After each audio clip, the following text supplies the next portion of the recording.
வணக்கம் நண்பர்களே! இன்னைக்கு நம்ம மகாநதி சீரியல்ல அதாவது ஒரு வழியா காவேரியை தேடி கண்டுபிடிச்சிறாப்புல. விஜய் வந்து நிவின்ட்ட சொல்றாப்புல, "தயவு செய்து அவட்ட பேசி கன்வே பண்ணி வீட்டுக்கு கூட்டு போங்க" அப்படிங்கிறாப்புல. நம்ம நிவினும் வந்து காவேரிட்ட பேசி கன்வே பண்ணி, ஒரு ஆட்டோவும் வருது. ஆட்டோல ஏத்தி வீட்டுக்கு கூட்டு போறாங்க.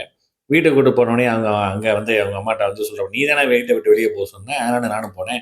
சரி சாயந்தரம் ஸ்கூல் விட்டு எங்க போன?" அப்படின்னு கேட்க, அந்த ஆள் வீட்டுக்கு போனேன். அவன் பயங்கரமா திட்டுறான். இந்த மாரி திட்டி பேசி நான் பார்த்ததே இல்ல. அதான் கடுப்புல வந்து படத்துக்கு போயிட்டேன். "என்னது படத்துக்கு போயிட்டியா?" "ஆமா போனேன். அந்த படம் வந்து ஒரே அருமையா இருந்துச்சு. பட் வேற வழி இல்ல. அதனால இருந்து பார்த்து வர மாரி ஆயிப்போச்சு. டைம் ஆயிப்போச்சு" அப்படின்னு சொல்றாப்புல. எனக்கு பசிக்குது. நான் போய் ஃப்ரெஷ் அப் ஆயிட்டு வரேன்ட்டு போறாப்புல. இந்த விஷயத்தெல்லாம் வந்து அவங்க குடும்பத்தில எல்லாரும் சிரிக்க, அத வந்து நிவின் வந்து நம்ம விஜய்ட்ட சொல்ல, விஜயும் சிரிக்கிறாப்புல. "இதுதான் காவேரி" அப்படின்னு வந்து சொல்லி நம்ம சிரிக்கிறாப்புல. அப்புறம் வந்து நிவின்ட்ட சொல்றாப்புல, "நான் இனி வந்து காவேரிய நான் வந்து இது பண்ற மாரி இல்ல. பார்க்கலாம். அவரோட விருப்பம் தான்" அப்படிங்கிறாப்புல.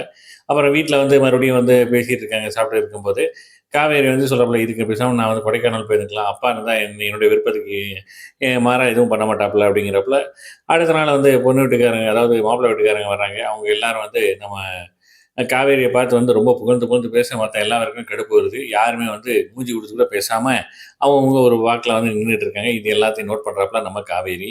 ஆ கடைசியா வந்துட்டு போல்டா பேசுறவங்க பேர்ல இந்த பல இதையும் பேசுறாப்புல நம்ம காவேரி. அதோட முடியுதுங்க.